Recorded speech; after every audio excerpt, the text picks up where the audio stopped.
Another form of, no, the same form of contact, fecal-oral route, as it's delightfully known, very accurate, poliovirus, causes poliomyelitis.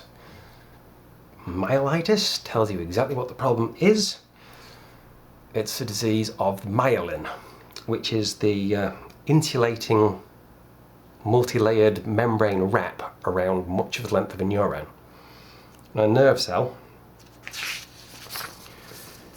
you have an extremely long nerve cell, longest cell in the body, with connections to others. And rather than being just bare, it has myelin sheaths with gaps. So instead of the signal having to crawl along, the signal jumps. It's to do with sodium, potassium and clever little flipping proteins. These insulating strips are made out of myelin. If this gets wrecked, which various things can do, including poliomyelitis, this nerve stops working properly, or just stops working altogether. One of the possible effects of polio is death, because, hey, nerve toxin, well, it's not nerve toxin, it's nerve deactivating viral infection, but yeah, nerve shutdown. Another possible effect of poliomyelitis is losing the ability to use your legs properly, which happened to someone in the year above me in school. I never got it, but apparently somebody a year older than me did, so it was still around when I was a kid. It still is around in a few places where, thanks to the CIA, people aren't all vaccinated yet. Smallpox, though, that's gone. Unless some idiot has a sample of it in a freezer and lets it out somehow. Okay, so that brings us to what? Bacteria versus viruses. One spawn term, it was noticed that if you left out a steak, just leave it out in the open as you do, like an idiot, it'll go bad. And after a while, there'll be flies coming off it. And then people notice that actually the flies don't just appear, the flies hatch from maggots. When it goes off, you get sort of from steak to steak with maggots on it. And then maggots become pupae, and then you get the flies.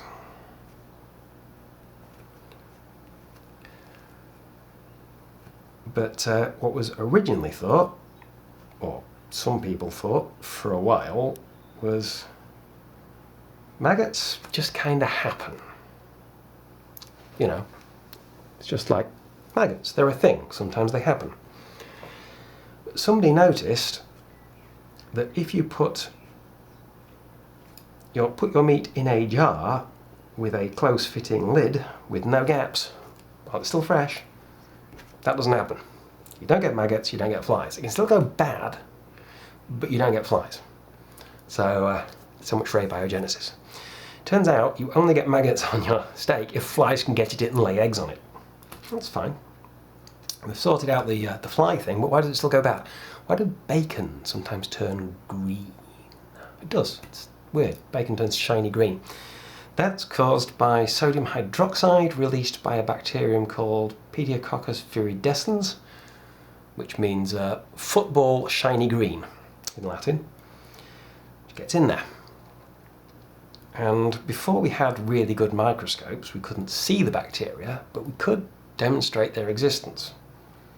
You can, in really unethical experiments, demonstrate bacterial disease transmission. Certainly you can culture bacteria.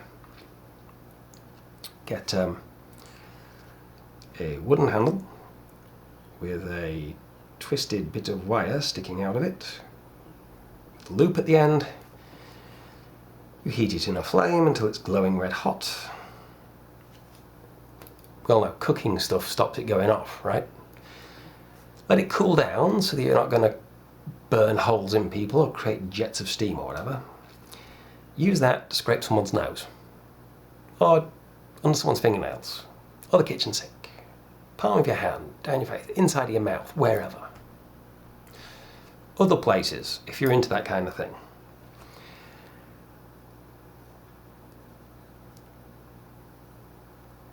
And then transfer it, well, use it to scrape some stuff from there. Scrape it back and forth onto a dish of nutrient agar gel, which is a seaweed gel, like what is the food thing that's like agar gel? Think of it as Chap Frillman's party jelly. You know, it's from seaweed, not from beef gelatin, but whatever. You have your dish and you scrape that wire back and forth across here, and then back and forth across here, and back and forth across here, and back and forth across here, and back and forth across there, and back and forth across there. Inwards in a spiral, like that. And you stick a lid on the dish and flip it over so that anything that's in the air in the lid won't settle on the gel and contaminate it. Stick it in the incubator overnight, and in the morning you find huge numbers of white blobs along there, very large numbers on there, and large numbers there, and a few there, and fewer and fewer around in the same spiral. But individual white blobs, not just, it's not paint spread very thin, it is definitely blobs of white stuff or yellow stuff or whatever, formed at individual places. And you can take one of these, you know, flame your wire loop, let it cool, pick up just one blob from the inside and do this again, and you will get the same sort of effect, where you know they all came from one blob, which makes it pretty likely they're all descendants of the same single bacterium from someone's skin. And again, you can use these, if you take a sample from something infected with bubonic plague, Bacterium Yersinia pestis, you could take one of these and deliberately expose rats in one cage to it, not rats in another, and find that the rats in the cage where you deliberately expose them to it all develop plague and the ones in the other cage don't. This is assuming you got rid of the fleas, because fleas transmit bubonic plague. Depending how large your samples were and how distinctly different your results were, probably a pretty good evidence that these tiny things that are individually too small to see, that can breed on seaweed, cause disease. And you can introduce them to steak and leave it somewhere warm and watch it go off if you like. If instead of using this gel plate, or if having got to this point where you can say that dot there is a single colony from a single source cell, as we now know, and pick that up, you pick that up and put it in a jar of soup. Nutrient broth, as it's technically known, but basically a flask of soup. And you put that in a metal cage, holding it in place, in a water bath. And there's a motor which jiggles the cage back and forth to keep shaking this around, and the water bath is heated to keep it at 35 centigrade. The bacteria will breed in the soup, and you get this liquid bacterial culture. You can take samples from that, say every half hour, every quarter hour, every 20 minutes, whatever you like. It depends how fast you can work, really. You take 1 cc out of that and dilute it tenfold in a test tube to get a tenfold dilution. Take 1 cc out of that, dilute it tenfold in a test tube to get a 100-fold dilution. Take 1 cc out of that, dilute it tenfold in a test tube to get a 1000-fold dilution. And so on. Dilute it with sterile saline solution. Sterile, boiled. You don't want any other bacteria in there interfering with this. Getting other bacteria into your experiment can screw up your results, something horrible. With each of these samples, once you've got them all cold, boiled saline, you don't want it to be nutrient broth and you don't want it to be warm because you don't want them to keep reproducing in your test tubes. You want it to be a sample of however many there were at that time. Now, given time, having taken all these samples, you take 1 cc from each tube and spread them out on these nutrient agar plates. You use hundreds of these things. Little single-use plastic L-shaped spreader. You take it out of its packet, you use it to spread 1 cc on the gel, you throw it in a bin for incineration. Sounds inefficient somehow. On each plate you mark the time, so 20 minutes, 40 minutes, 60 minutes, 80 minutes, 100 minutes, or whatever time intervals you're doing, and the dilution factor. 10 to the minus 1, 10 to the minus 2, 10 to the minus 3, 10 to the minus 4, 10 to the minus 5. Or just mark 10 to the 1, 10 to the 2, 10 to the 3 if you like. Put them all in the incubator overnight, all of them, lids on of course. And in the morning you get gel plates that look, well,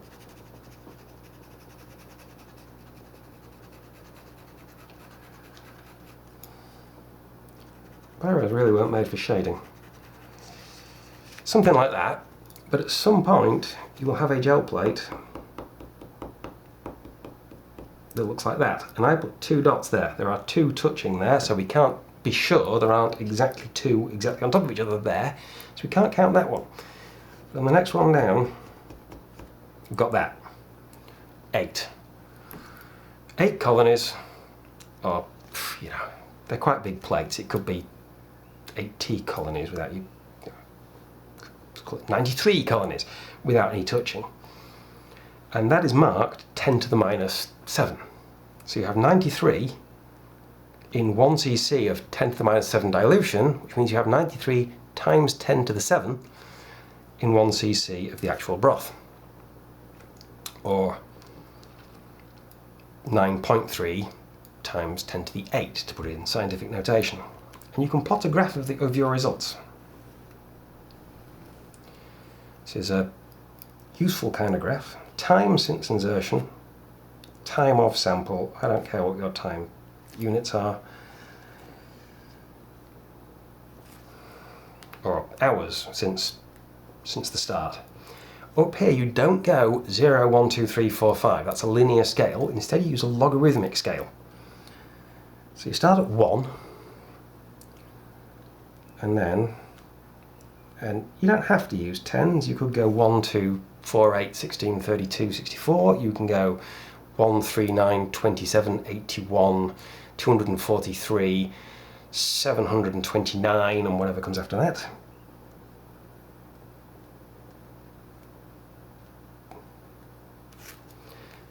But tens work. Dilution factors. If you go halfway here, it's approximately 3.26, I think. Hang on, 3.16. My computer has timed out.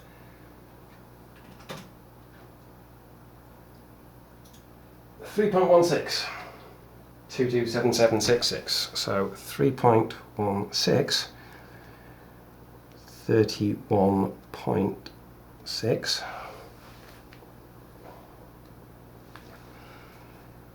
2 halfway there is 316.23. Halfway up there is 3162.28, and so on. It looks a little weird, you know, if you're used to scales like that, but because you use this scale, you get a really neat result that looks like that. This straight line, honest governor, where each time from about there to somewhere up here where it's going to level off because it's running out of nutrients, and in fact crash because it runs out of nutrients, you have a straight line where every hour from 2 to 3, from 3 to 4, from 4 to 5, from 5 to 6, from 6 to 7, it is going from like 4 to about 20 to 100 to 400 to 2000 to, obviously I haven't drawn that very well, 10,000. Or you might find it goes, you know, really conveniently, it actually goes 10 to 100 to 1000 to 10,000. That's useful.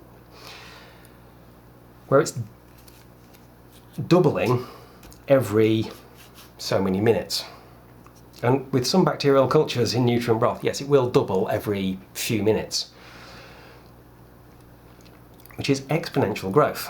What's handy about this graph form, log ln, is that that straight line is exponential growth.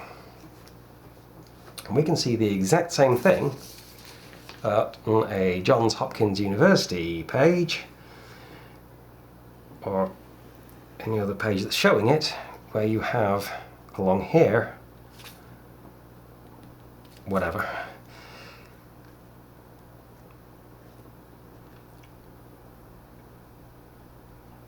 days since 100 cases. There's a good example. As a linear scale, and up here you have total cases as a logarithmic scale. So from the moment you hit 100 cases, we can then have 200, 400, 800, 1200, 1600. I can brain 1600, 3200, 6400, 12,800.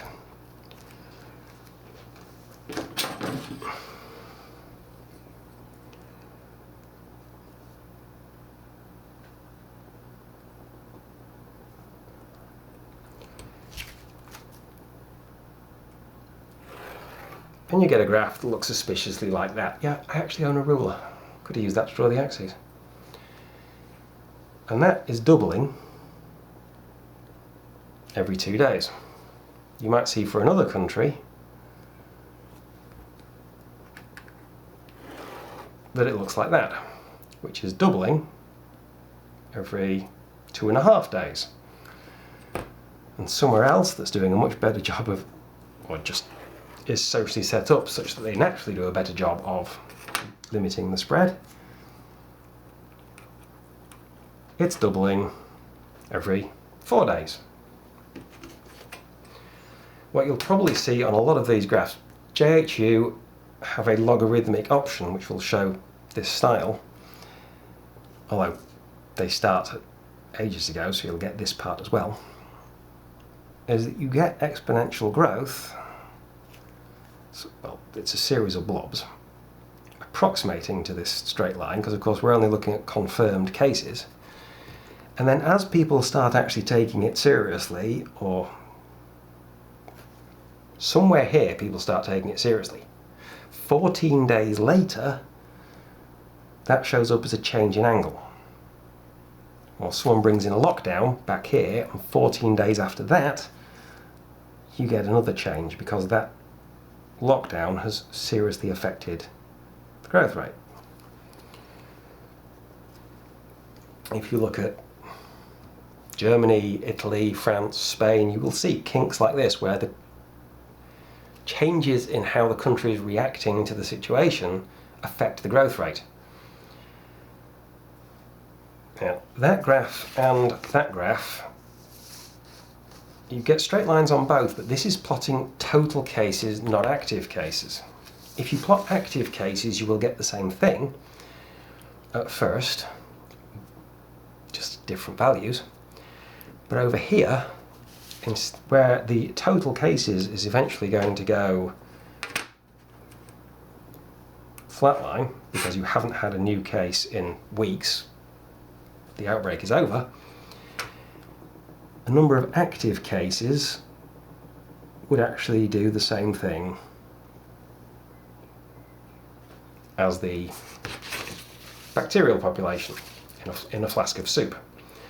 Why?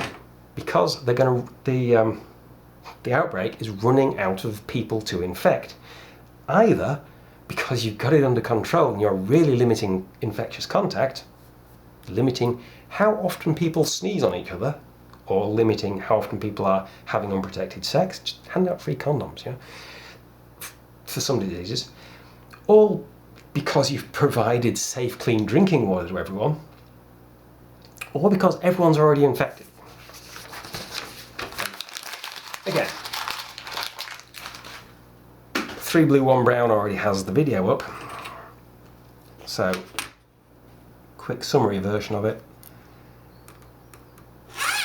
Time,